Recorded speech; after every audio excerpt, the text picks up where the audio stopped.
This conference will now be recorded.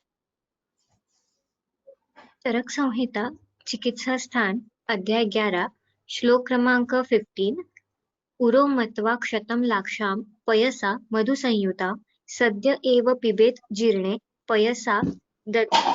पयसाद्यात् सशर्करम्।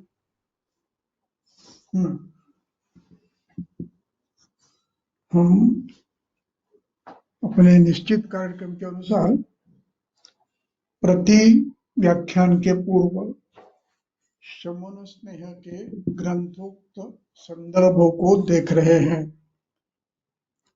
तो ऐकू येते ना? हो सर। हाँ, हम आज देख रहे हैं कि उरक्षत में भी इसका उपयोग बार बार किया हुआ है। उसके लिए लाक्षा के साथ और जीवनीय द्रव्यों के साथ क्षीर घृत मांस रस का प्रयोग शमन के लिए करते हैं। यहाँ पर शमन की दो पद्धतियां हैं। एक वायु के विपरीत धातुओं के पुंगन के लिए और दूसरा क्षत की चिकित्सा करने के लिए। ऐसे दोनों का उपयोग कहते हैं। इसलिए उरो मत्वा क्षतम, उर में क्षत है ये जानते हुए, मत्वा ये त्वांत है, पूर्व कालवाचक है, जानते हुए लाक्षाम पयसा पिबेत और उसके साथ सदैव पिबेत जीर्णे पयसा अद्यात् सशर्करम, और उसके बाद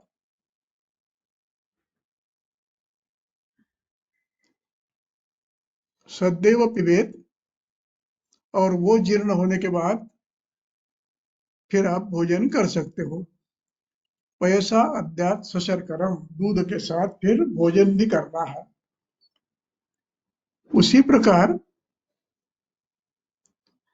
लाक्षा 17 में लाक्षा सर्पी मधुच्छिष्ट यानी मेट, जीवनीय गण शर्करा त्वक्षीरी, ये दूध में पकाते हुए ये पीना है।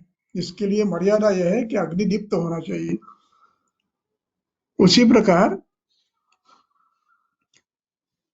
इक्ष्वालिक विषग्रंथि पद्मकेशर चंदन, इनसे सिद्ध किया हुआ दूध भी पी सकता है। इसके अलावा यवानाम चूर्णमादाय क्षीर सिद्धम घृताप्लुतम, यव का चूर्ण क्षीर से पकाते हुए उसमें घृत डालना है। श्रुतम पयो मधुयुतम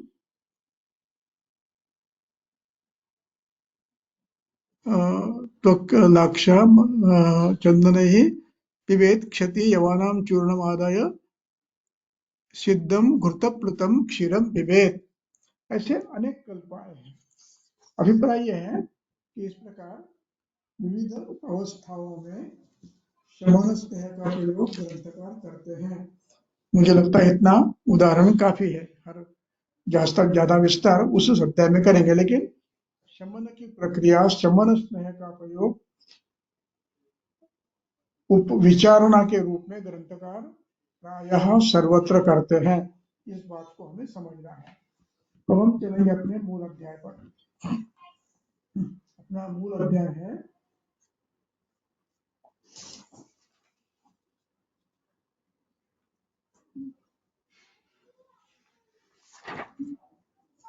सर श्लोक क्रमांक 6। श्लोक क्रमांक 6। हाँ, चरक संहिता सूत्र स्थान अध्याय 15 श्लोक क्रमांक 6 इदानीं तावत् सम्भारान् विविधान् अपि समासेन उपदेक्ष्यामः तद्यथा दृढं निवातं प्रवात एकदेशं सुखप्रविचारम् अनुपत्यकं धूम आतप जल रजसाम् अनभिगमनीयम् अनिष्ठानां च शब्द स्पर्श रस रूपगन्धानां स उदपानो उखल मुसलवर्चः स्थान स्नान भूमिं हासनं वास्तुविद्याकुशलाः प्रशस्तं गृहम् एव तावत् पूर्वम् उपकल्पयेत्। इदानीं यानी अब तक हमने उपकल्पना अध्याय का प्रारंभ किया है। अब हम आपको विशेष करके संभार कैसे करना, यानी वस्तुओं का संग्रह किस प्रकार करना, इसका वर्णन हम कर रहे हैं। विविधान समासेन उपदेक्ष्यामः। समासेन का अभिप्राय है इन शॉर्ट, विस्तार से नहीं बता रहे हैं। कुछ चीजें विस्तार से बताइए, कुछ शॉर्ट में बताइए। उपदेक्ष्यामः समासेन ये तृतीया है, उपदेक्ष्यामः यह क्रियापद है। तद यथा, अब शुरू करते हैं। कैसे हैं ये? निवातम,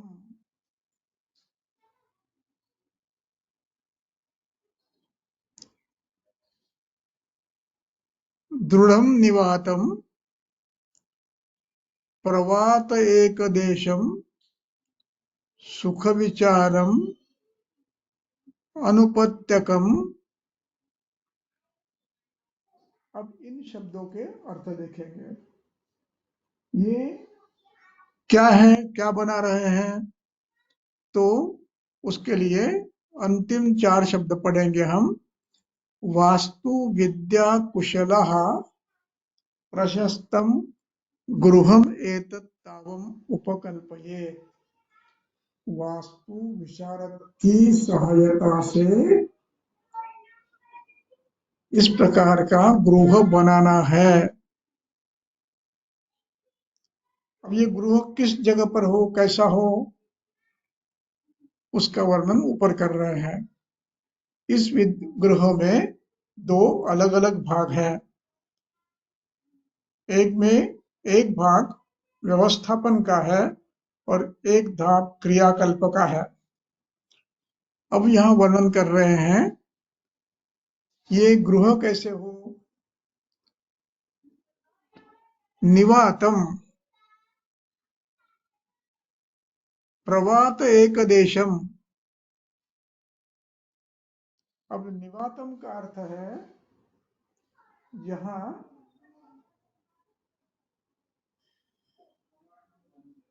जोर से हवाएं नहीं फैलती है। हवा तो होती है हर जगह, लेकिन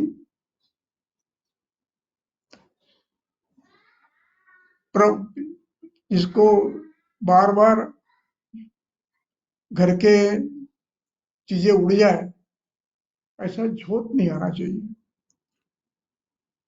ऐसे स्थान पर, और प्रवात एक देश है, यहाँ प्रवात शब्द से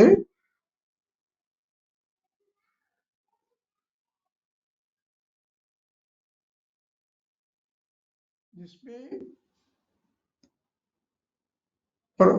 वो हवा का जोरदार करंट ना आए, उसको कहते, इसको निवातम प्रवात एक देशे, जहां पर हवा तो है लेकिन घर ऐसा हो कि उसमें झोंका ना आए, हवा का जोरदार करंट ना आए, लेकिन हवा फ्रेश घर में आनी चाहिए। इसलिए प्रवातम निवातम, निवातम का अर्थ है झोंका रहित वायु, और लेकिन हवा तो होनी चाहिए, खेलती हुई हवा तो होनी चाहिए। और सुख प्रवैचारम, जिसमें प्रवास भी आराम से कर सके। अनुपत्यकम, यहाँ अनुपत्यकम शब्द है। उपत्य, ये उपत्यक शब्द जो है इसका विशेष अर्थ होता है उसके, लेकिन यहाँ पर उसका अर्थ शाब्दिक अर्थ नहीं लेना है। उसका अर्थ होता है कि पर्वतीय प्रदेश प्रदेश का नीचे का भाग, यानी जिसको नीचे का भाग कहेंगे आप, पायथा कहेंगे, ये इसका शाब्दिक अर्थ है। यहाँ पर नजीक का स्थान, किसके नजीक का? मूल ग्रह के नजीक का स्थान, ये अनुपत्यकम अपना, यानी जो घर है, यानी घर यानी व्यवस्थापन का कक्ष है, वो नजीक ना हो, ज्यादा नजीक ना हो। किस लिए? धूम, आतप, जल, रज, रजसाम, धूम, आतप, जल और रज, इनका साक्षात प्रवेश इस पे न हो। साम अनअभिगमनीयम, इनका साक्षात अभिगमन नहीं होना चाहिए। और इसके साथ साथ अभिगमन का यानी आना, अभिगमनम, गम धातु जाना, अभिगमनम समन्तात आना, यानी इस जगह में ये सीधे नहीं आने चाहिए। और इसके साथ साथ शब्द अनिष्टान शब्दान, अनिष्ट शब्द है जो मधुर नहीं है, कर्कश है, कठोर है, ऐसे शब्द, ऐसा स्पर्श, ऐसा रूप, ऐसा गंध, इनका प्रवेश वहां पे न हो। ये अनुपत्यक हो, नजीक ना हो।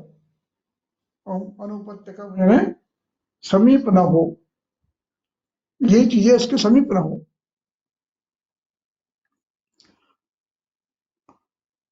और इसके साथ साथ उसमें कुछ सुविधा हो। ये जो ये बना रहे हैं आप वमन की जगह, पंचकर्म की जगह, सोदपानम,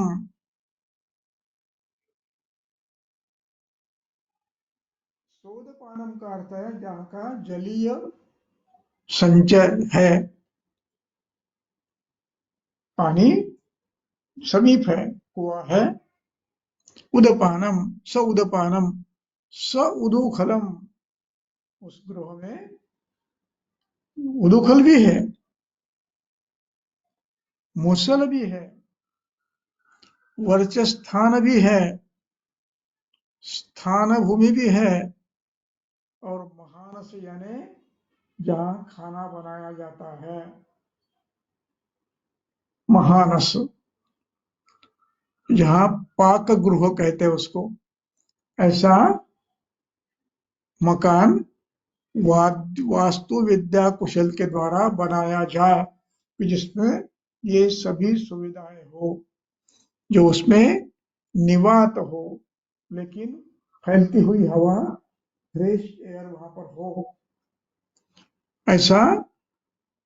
और जिसमें प्रवास सुखपूर्वक करता कर सके, आना जाना। और धूम आतपन का, आतप आदि का, रजस जल, इनका साक्षात प्रवेश न हो। पानी आया टपक टपक कर रहा है, बरसात आई, पानी में घर में घुस रहा है, ऐसे ना हो। और अनिष्ट शब्द स्पर्श रूप और सगंध, ये नजीक न हो, यानी जहाँ कोलाहल नहीं है। यदि बहुत से कर्मचारी हैं, सुविधाएं हैं, तो वहाँ कुछ काम चल रहा है, कुटाई चल रही है, खनाई चल रही है, खेत है, ऐसे नजीक न हो। इसमें कहीं जानवरों का आवाज हो रहा है, ये न हो। ऐसे जलीय स्थानों, यानी कुआं हो, उदुखल हो, उदुखल यानी कूटने की जगह, मुसल हो, उसके लिए कूटने के लिए साधन, वर्च स्थान हो, नजीक मल स्थान हो, शौचालय हो, स्नान गृह भी नजीक हो, और महानस यानी जहाँ पर पेशेंट रुग्ण का आहार बनाया जाएगा, औषधि बनाई जाएगी, वो भी नजीक हो, इस प्रकार का घर बनाया जाए। अब देखिए, इतनी सारी व्यवस्था इस रुग्णालय में होनी है और वो वास्तु विशारद के अनुमति से करनी है, उससे करवाना है, ताकि उसमें कोई गलती न रह जाए। अब ये सब हमें क्यों पढ़ना चाहिए? इसलिए पढ़ना है कि ये जैसे इतिहास है वैसे व्यवहार भी है। इसका अर्थ यह है कि प्राचीन काल के वैद्य के गृह में इतनी व्यवस्थाएं, या तो उनके रुग्णालय में इतनी व्यवस्थाएं वो करता था, इसलिए तो लिख रहे हैं ना। यानी ये केवल किताब लिखने वाले लोग नहीं थे, ये व्यवहार करने वाले, व्यवसाय करने वाले बड़े बड़े वैद्य थे। इन्होंने कई रुग्ण देखे हैं, कई रुग्णों को उपचार किए हैं, मवन विरेचन सभी ने किया है, एक ने नहीं किया है, और तब जाकर ये ग्रंथ लिखा है। इसलिए ये पढ़ना आवश्यक है। अगला श्लोक, उपकल्पये। अगला,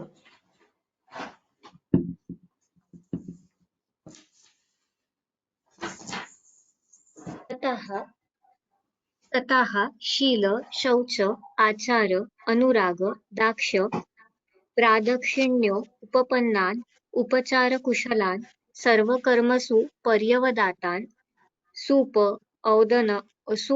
ओदन, पाचक, स्नापक, संवाहक, उत्थापक, संवेशक, औषधपेशकांश्च परिचारकान् सर्वकर्म स्वप्रतिकूलान् तथा गीत, वादित, उल्लापक, श्लोक, गाथा, आख्यायिका, इतिहास, पुराणकुशलान् अभिप्राय ज्ञानम् अनुमतांश्च देशकालविदाः परिषदांश्च तथा बस परिच्छेदांश के पास रुक जाइए। अब देखिए, एक वैद्य के पास क्या जिसको पंचकर्म करना है, उसके साथ क्या क्या होना चाहिए, तो करते हैं। ये पहला जो वाक्य है तो वो परिचारक के लिए है। परिचारकान, परिचारकान शब्द है, ये बहुवचन है, बहुवचन, द्वितीय बहुवचन है। रामम रामम रामौ रामान, परिचारिकान। अब ये परिचारक होने चाहिए, ये कैसे होने चाहिए, इनमें क्या क्या गुणवत्ता होनी चाहिए? एक, इनका शील अच्छा हो, अनुशील यानी उनकी व्यवहार बहुत ही उत्तम हो, क्रोधी नहीं है, द्वेषी नहीं है, मत्सरी नहीं है, आलसी नहीं है, बुद्धिमान है, प्रतिपत्यज्ञ है,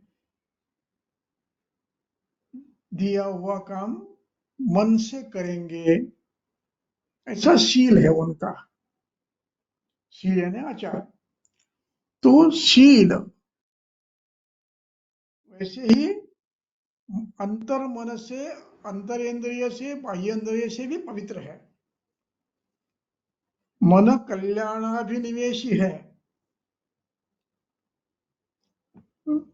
आने वाले रुग्ण में परमेश्वर का रूप देखने वाला है और उसका कल्याण चाहते हैं, ऐसे कल्याणाभिनिवेशी हो।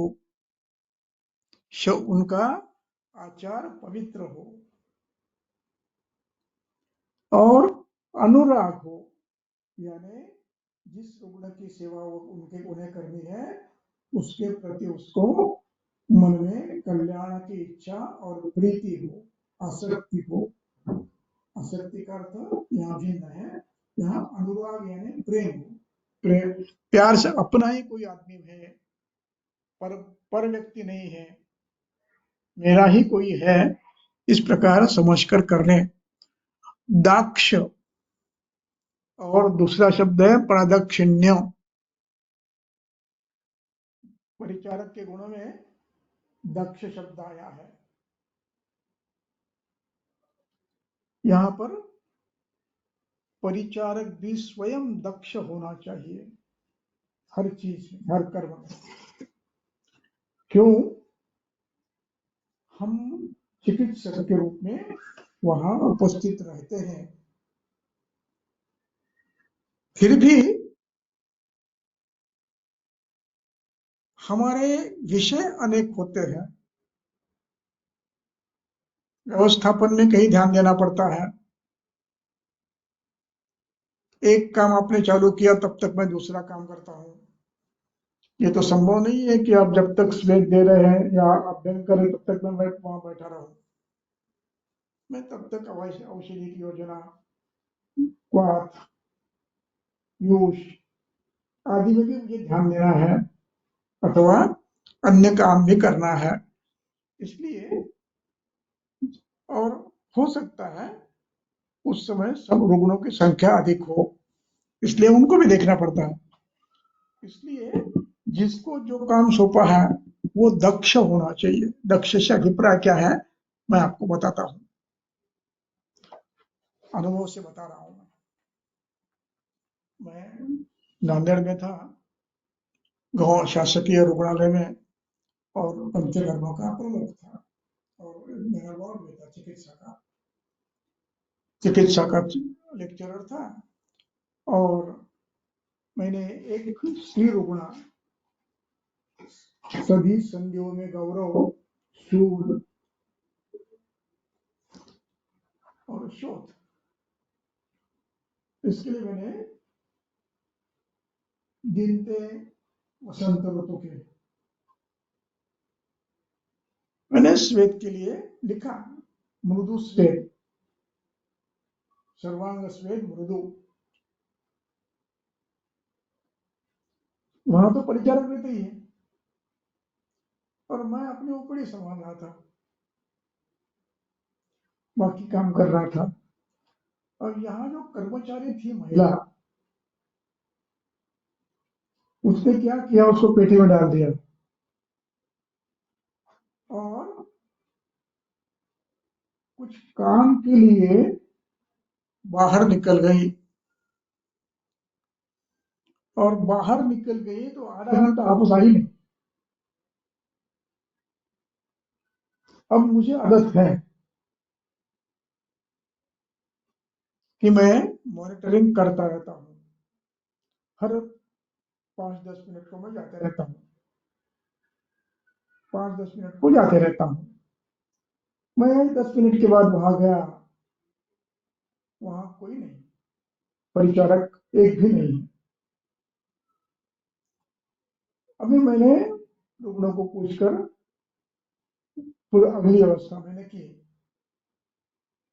अब थोड़ा सा देर हो गई, स्वेट ज्यादा आ गया और पेशेंट इतनी थक गई कि उसको उठ के बैठना संभव नहीं था।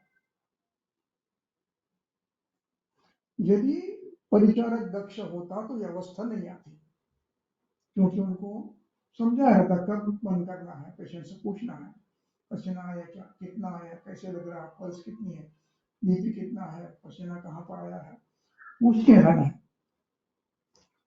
और उसको संभालने मुझे 3 दिन लगे, धीरे धीरे करके उसको संभालने में, काउंसलिंग करने में, संभालने में 3 दिन लगे। ऐसे ही अन्यत्र होता है। बस्ती की व्यवस्था करके ले लिए और बस्ती में देने के लिए बोल दिए लोगों को, अपने हाउस में रिश्तेदार वगैरह को। तो वहां पर भी आपको उपस्थित रहना आवश्यक है। और जो देने वाला है वो भी दक्ष होना चाहिए। गलतियां हो सकती है, इसलिए हमारा रहना भी आवश्यक है। अब बस्ती पुटक भर गया, बस्ती देने को नेत्र का प्रवेश किया और बस्ती पुटक दबा रहे हैं, बस्ती जा नहीं रहा है। ये जोर से दबाने का प्रयास कर उतने में प्रवेश किया है। सर बस्ती नहीं जा रहा, मैं दबाओ मत, जोर से दबाओ नहीं, नेत्र बाहर निकाल, नेत्र बाहर निकाल के एक दूसरे पर बर्तन में उसको दबा के देखो पानी जा रहा कि नहीं जा रहा, बस्ती तक निकल रहा नहीं निकल रहा। इसका अर्थ यह है कि नदी में कोई अवरोध है। फिर दूसरी लकड़ी लेकर या सुई लेकर या पूरा पानी निकालकर उसको साफ करो। बस्ती नेत्र को साफ करने के बाद फिर बस्ती दो। इतना मुझे वहां पर समझाना पड़ा। तो इसलिए हमारी दक्षता और परिचारक की दक्षता भी, अब ये जो परिचारक जो होते हैं, अब ये क्या करते हैं, गवर्नमेंट कॉलेज में इंटरव्यू आ गया तो उसके छोड़ के समझा देते हैं, चले जाते चाय पीने को। नहीं, ये दक्ष होने चाहिए। यदि परिचारक दक्ष होता तो ऐसी अवस्था नहीं आती, वो खुद करा देता, नहीं ठहरो इसके अंदर कुछ है क्या देखना पड़ता है, ये देखना पड़ता है। लेकिन परिचारक बेभरोसे करा कि ऐसे होता है, इसलिए दक्ष होना चाहिए। काफी अनुभव है, इतने दक्ष होने चाहिए। एक किस्सा और बताता हूं मैं। एक पेशेंट वमन के लिए गया था, बहुत दक्षता होनी चाहिए। परिचारक में मैं रजिस्ट्रार, हाउसमैन और परिचारक इन सबका समावेश करता हूं मेरे साथ। मैं भी परिचारक हूं, लेकिन मेरे साथ हाउसमैन, रजिस्ट्रार, इंटर्न और कर्मचारी रहते हैं। इनके भरोसे हम इनको सिखाना है तो इनके ऊपर कुछ जिम्मेदारी डालनी पड़ती है। जिम्मेदारी से करो, लेकिन मॉनिटरिंग करना पड़ता है। अब क्या हुआ, वमन के लिए पेशेंट आया। अब वमन के लिए पेशेंट आया, उसको कल बताया था रात में खाना खाओ, दही चावल खाओ, दही चावल खाओ और सुबह। और सुबह पेशेंट आ गया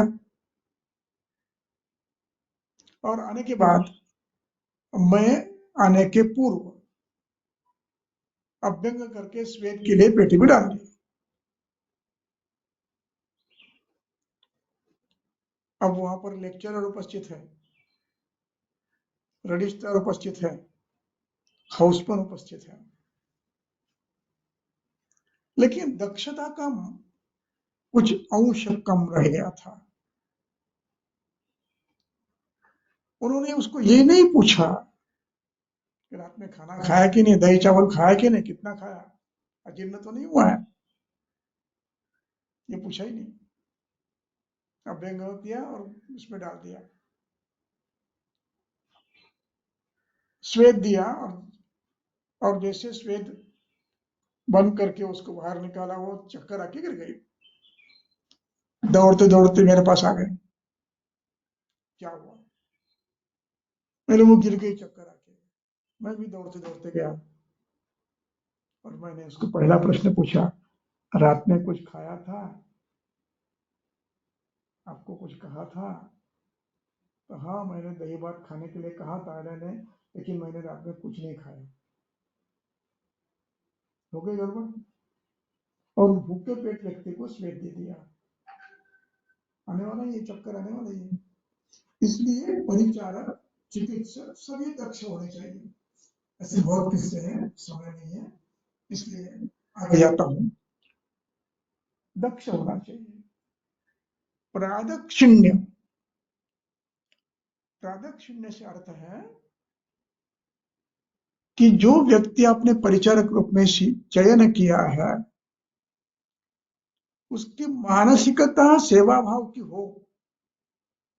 कहीं नहीं मिल रहा मैं कर रहा हूं, जब तक दूसरी नहीं मिली तब तक मैं कर रहा हूं, ठीक है करो, लेकिन जब करोगे तब अपने बुद्धि से और समय देकर मन से करो, अनिच्छा से मत करो, वो काम ठीक नहीं होता है। इसलिए प्रादक्षिण्य अनुकूल्य हो, उसकी मनस्थिति अच्छी हो, उसकी शारीरिक स्थिति अच्छी हो, वो स्वयं स्वस्थ हो, मनोभाव स्वस्थ हो, आर्थिक सुस्थिति हो, और फिर वो अनुकूलता से काम करता है। नहीं तो फिर गड़बड़ करता है। मैं गड़बड़ की उदाहरण भी आपको बताता हूँ। आपको देखिए उदाहरण बताता हूँ। जिन लोगों की आर्थिक स्थिति नहीं रहती है अथवा कुछ मानसिक प्रॉब्लम रहते हैं या कुछ अन्य व्यवधान होते हैं तो वो अनुकूलता नहीं है। जिसके पास आर्थिक स्थिति नहीं है वो पेशेंट से पैसे लेता है श्वेत करने के, अभिनय करने के। जिसको अन्य व्यवधान है वो 2 मिनट बाहर जाके बड़ी बीड़ी पीकर आता है, फिर तंबाकू खाकर आता है या चाय पीकर आता है।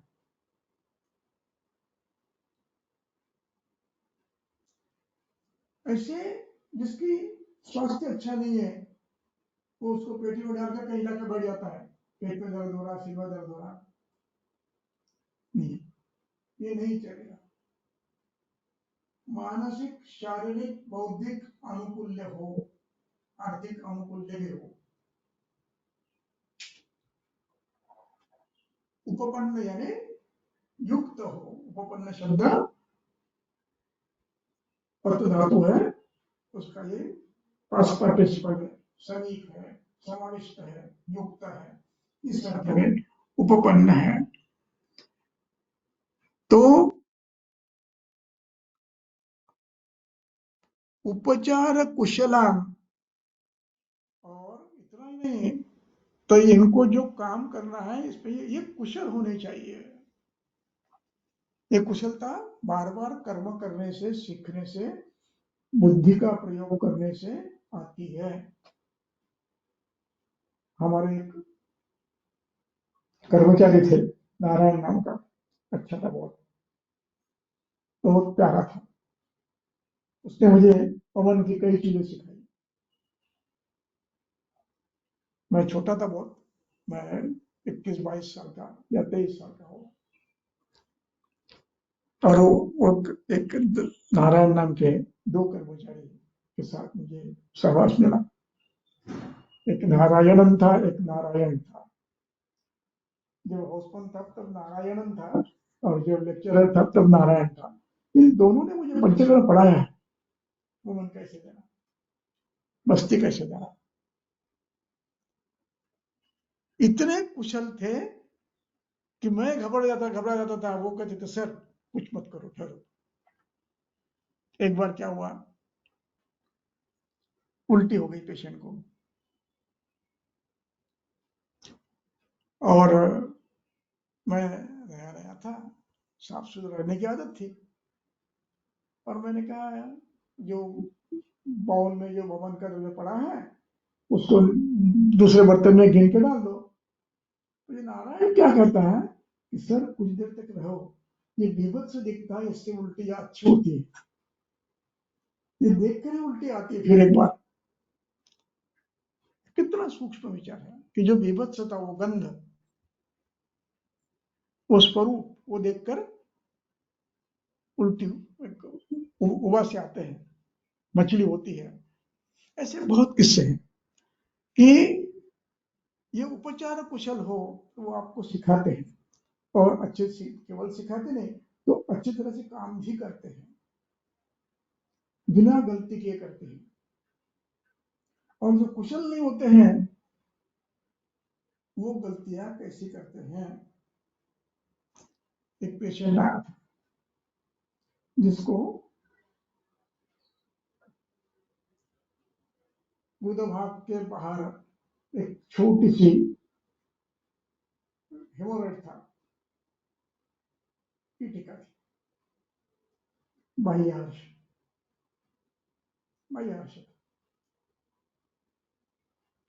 और मैंने उसको कहा कि उसको थोड़ा सा काशिश तेल का पीछे रखो। तो उसने क्या किया, वो तो रख दिया, लेकिन पूरे बदन को काशिश तेल से मालिश करते बैठ गए। आदत पड़ गई, हर पेशेंट को अभ्यास करना है। मैंने बताया नहीं था, लेकिन कारण हाँ करना तो काशिश तेल से क्यों कर रहे हो, दूसरा तेल लो, अपने तो बताया काशिश तेल। हाँ मैंने बताया था, लेकिन वहां रखने के लिए, लगाने के लिए कहा था। इस प्रकार कुशल हो, अभिप्राय समझ में जिसको आए। आगे शब्द है पर्यवदात, इसका अर्थ बड़ा अच्छा है, सर्वकर्म से पर्यवदात, सभी कर्म में पर्यवदात हो। पर्यवदात का अर्थ है जिसका उस विषय में ज्ञान अत्यंत सुंदर है, संशय रहित है, निश्चितता है। यानी हमारे कुछ कर्मचारियों को कुछ औषधियों का प्रयोग कहाँ करना इसका निश्चित ज्ञान होता है, वो गलती नहीं करते। आपने कभी गलती से भूल गए तो वो निश्चित करते थे कि नहीं आपने नहीं बताया, लेकिन मैंने कर लिया, मैंने 2 ग्राम डाला। इतनी कुशलता अपने कर्म में उनकी होनी चाहिए। अनुभव के आधार पर मदन पर कितना लिया, इतना लिया सर, मैंने कितना बताया था, आपने कम बताया था, लेकिन मैंने लेक्चरर को पूछ के थोड़ा सा बढ़ा लिया।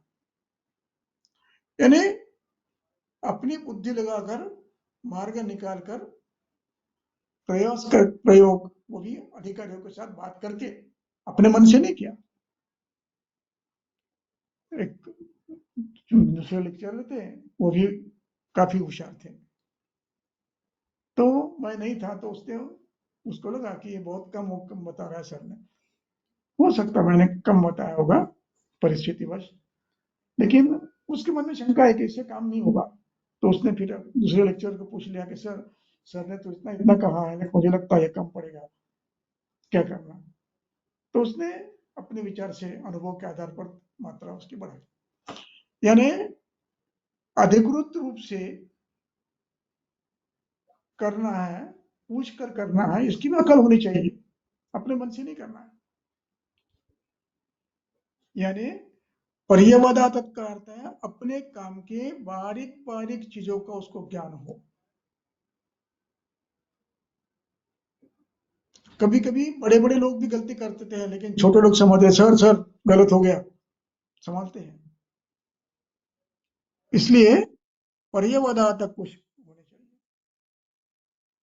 तो उपचार कुशल होने चाहिए, उनको हर चीज का ज्ञान होना चाहिए।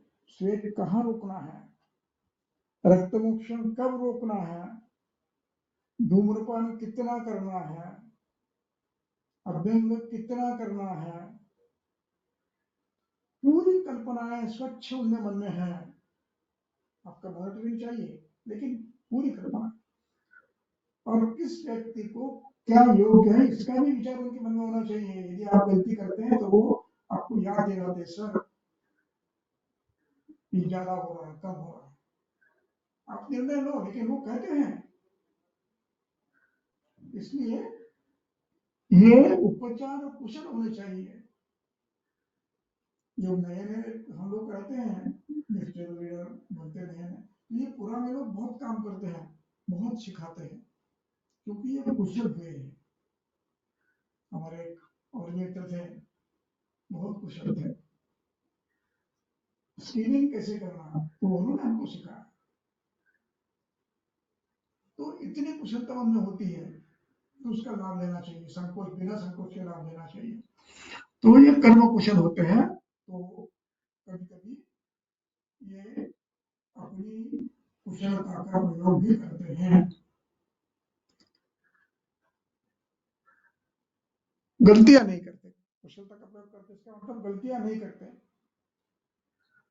और कुशल न रहे तो गलतियां कर देते हैं। आप कहते हैं कि वो करता दूसरा ही होता है। इसलिए कुशलता होनी चाहिए। मैं कुशलता का एक उदाहरण बताता हूँ आपको। चिकित्सक परिचारक कैसा कुशल हो। परिचारक की बात हमारी इसकी है, नारायण की है। और वह नया नया था, स्नेह हो गया, स्वेद हो गया। अब पीने के लिए यष्टिवनु का फान देना है और फिर मदन फल देना है। उसके पहले उसके ध्यान में आ गया, मैं तो था वहां पर लेकिन मेरे ध्यान में नहीं आया। उसके ध्यान में आ गया, उसने पूछा संडास हुआ है, साफ पेट सुबह। झट से कह दिया नहीं हुआ सर। उसने मुझे कहा सर उसको संडास नहीं हुआ है, मस्ती दो क्या, एक नीरव दे दो क्या। इतने कुशल होते हैं। तो मैंने उसको अनुमति दे दी कि एक नीरव दे दो और फिर मदन फल देंगे। नहीं तो क्या होता है, यदि आपने ये नहीं किया, मस्ती यानी मल प्रवृत्ति नहीं करवा ली है, तो वमन देने के बाद कई बार उत्तम वमन होने के बाद भी पित्तांत शुद्ध पित्त बाहर पड़ने के बाद भी ड्राई वॉमिटिंग्स आती रहती है। इसका कारण केवल मल प्रवृत्ति नहीं हुई थी, यह रहता है। एक बार ऐसे हुआ, 12 महीने हो गए, उत्तम वमन हो गया, लेकिन पेशेंट सूखी उल्टियां दे रहा हो, ऑक्सीजन की मात्रा तो उचित थी, सूखी हो रही थी। फिर पूछा उसको, पेट साफ हुआ तो क्या सुबह? नहीं कहा उसने। तो तुरंत उसको अनवासन देकर निकाल दिया, उल्टी रुक गई। यानी ऐसी गलतियां होती है। अकुशल हेलो ये रहा सर, आपका आवाज क्लियर नहीं आ रहा है। नहीं, आवाज येत बीच नाही. बीच में अब आ रहा है, बीच सर, बीच में मध्ये आवाज व्यवस्थित येतोय आणि मध्ये लांबून आल्यासारखा होतोय. बरोबर. तो इस प्रकार परिचारक यानी साथ में रहने वाले सभी ये कुशल होने चाहिए, तो काम आपका आसान हो जाता है। इसके बाद ये परिचारक जो है ये कुशल होने चाहिए पंचकर्म में, ये तो है ही, लेकिन सूप, ओदन, पाचक, सूप बनाना, ओदन बनाना अथवा अन्य कोई चीजें बनानी है, वो इनमें ये कुशल होने चाहिए। रोगी को स्नान देना है तो उसपे भी इसमें कुशलता होनी चाहिए। पानी कैसे देना, कितना गर्म, कब देना, कितने समय के बाद देना, ये सब ज्ञान उनको होना चाहिए। संवाहक, कभी कभी वमन के समय संवाहन करना पड़ता है, पीठ पे थपथपाना पड़ता है, ऊर्ध्वगति देनी पड़ती है, पेट दबाना पड़ता है, सिर दबाना पड़ता है, तो ये सब कार्य कुशल होना चाहिए। उत्थापक संवेशक, कभी कभी पेशेंट को उठा के बिठाना, ठीक ढंग से बिठाना आदि कर्म भी आपको करने पड़ते हैं। संवेशक, उसको हाथ पकड़ के ले आना, बहुत कभी कभी ऐसे रोगी होते हैं कि जिनको हाथ पकड़ के लाना पड़ता है। तो संवेशक, औषध औषधि का तैयार करना, पेशक औषधि को बारीक करना, इष्ट करना, ये सब परिचारक को जो भी करने वाले हैं इनको इसका ज्ञान होना चाहिए। परिचारकान सर्व कर्मसु अप्रतिकूलान, और सभी कर्म में ये अप्रतिकूल यानी अनुकूल होनी चाहिए। नहीं ये मेरा काम नहीं है। आपने कहा कि आवाज परत हे झालाय, परत आवाज बारीक येतोय. काय असं होतं.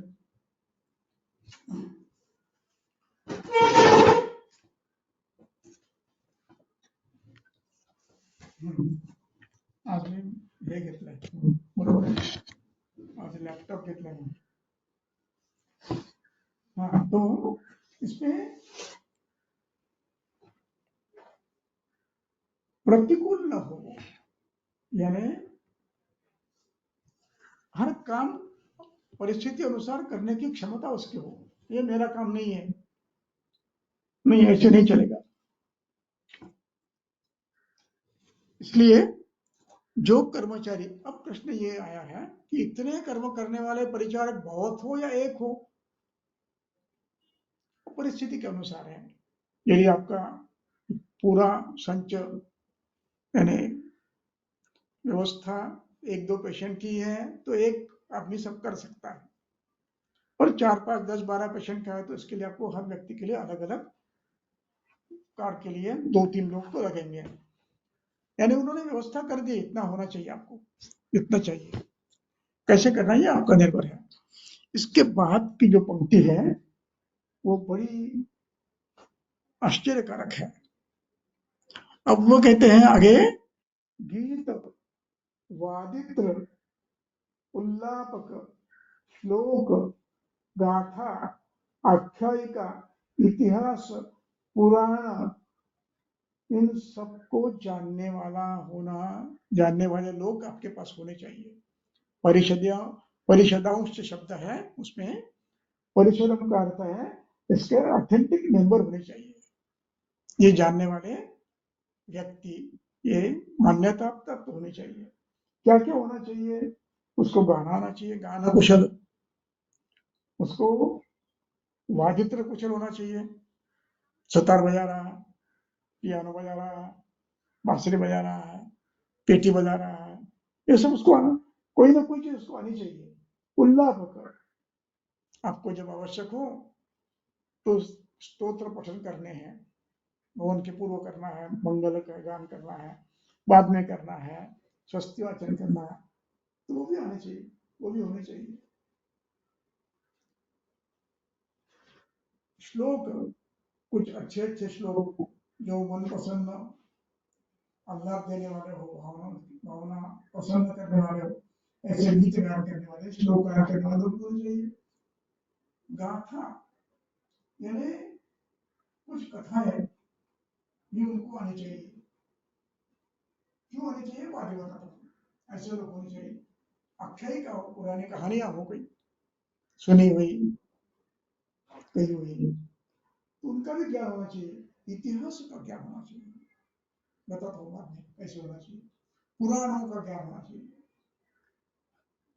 और बाकी जो शब्द है उसको बाद में बताऊंगा। और मुझे प्रश्न पड़ रहा है कि वमन पंचकर्म के क्षेत्र में इन सब की आवश्यकता क्यों पड़ी? इसका अभिप्राय है कि ये लोग, ये जो कर्म करते थे, ये पेशेंट को प्रविष्ट करके करते थे, कराते थे। घर में नहीं होता था, जाओ करो, आज कल 40 मिनट लो और फिर वो भूख लगने के बाद भोजन करो, फिर ऐसे नहीं करते थे। ये रोगी को प्रविष्ट करके पश्चिम आर्तन प्रतिक्षणम करते थे। एक सूत्र है वहां का। सर आवाज बहुत पीछे से आ रही है, ऐसा लग रहा है. मागून येतोय आवाज असं वाटतंय सर, हळू येतोय. माईकला समोर घेतला मी. लक्ष झालं, काय चुकलं ते. हा, कुठून पुन्हा सांगू सगळं. हा सर, हे कथा पुराणांचं झालं. हाँ, तो ये सब उनको ये क्यों रखे थे इन्होंने, ये क्यों किया था. तर तरी ना हळूच येतोय सर आवाज. हाँ, हळूहळूच येतोय सर आवाज, म्हणजे लांबून आल्यासारखा. अजूनही लांबून येतोय. आता आता व्यवस्थित येतोय. बर, तो ये क्यों करते थे, ये अपेक्षा क्यों है. तो ये लोग प्राचीन काल में रोगी को पूरी स्नेहन प्रक्रिया, खास तौर पर अच्छे स्नेह की प्रक्रिया, ये प्रवेशित करके कराते थे. और भवन के बाद भी जब तक अग्नि अच्छा न हो तब तक खुद आहार बनाकर देते थे.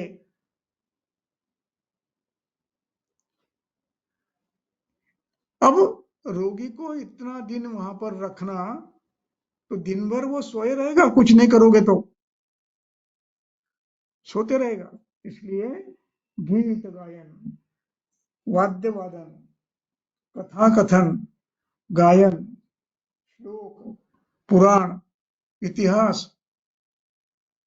इनकी चर्चाएं उनके साथ अथवा उनका प्रवचन उनके लिए करने की व्यवस्था उन्होंने की थी. और इन सब का प्रयोग करके रोगी को प्रसन्न चित्त रखने का, तंद्राधीन न होने का, निद्राधीन होने का प्रयास करते थे. इसलिए इन व्यक्तियों को, मान्यता प्राप्त व्यक्तियों को वो रखा करते थे पारिषद्य के रूप में. मान्यता प्राप्त व्यक्तियों को रखते थे. और इसके साथ साथ अभिप्राय ज्ञानम, इसमें ये जो सभी परिचारक रखे हैं, परिषद्य रखे हैं, इनको अभिप्राय का ज्ञान होना चाहिए. अभिप्राय का अर्थ है कि ये सब करने का उद्देश्य क्या है, मैं क्यों कर रहा हूं, कर्म कर रहा हूं, उद्देश्य क्या है, बस्ती दे रहा हूं, उद्देश्य क्या है, श्वेत दे रहा हूं, उद्देश्य क्या है, धूम्रपान दे रहा हूं, उद्देश्य क्या है, इसका पूरा ज्ञान उनको हो. अभिप्राय. और जो प्रवचन करने वाले, गीत गायन करने वाले, इनको भी ये हम किस लिए कर रहे हैं, अपनी विद्वत्ता बताने के लिए नहीं कर रहे हैं. हम इन जो लोग यहाँ पर प्रविष्ट हैं उनको प्रसन्न रखने के लिए कर रहे हैं. इतना उनको अभिप्राय ज्ञान होना चाहिए. और उनकी अनुकूलता वो करने की मन से इच्छा होनी चाहिए, उसके लिए अनुमतम. और इसके साथ साथ उनको देश कालादि का भी ज्ञान हो. ऐसे परिषद लोग, यानी मान्यता प्राप्त लोग आपके पास होने चाहिए. इतनी व्यवस्था आपको करनी है. अब इसके बाद कहते हैं कि आपके इस क्षेत्र में लावक, पिंजल, शश, हरिण, एण, कालपुच्छ, मृगमातृका और ओरभ्र आदि इनके मांसाशन की व्यवस्था होनी चाहिए. मांसरस यदि आवश्यक हो तो इनकी व्यवस्था होनी चाहिए. उसके बाद गाम दो घ्रीम, आपके पंचकर्म के क्षेत्र में गाम दो घ्रीम, गाम द्वितीय एक वचन है, दो घ्रीम इकारांत स्त्रीलिंग का द्वितीय एक वचन है. दो घ्रीम का अर्थ है दूध देने वाली. शीलवती, गाय कैसी हो, शीलवती हो.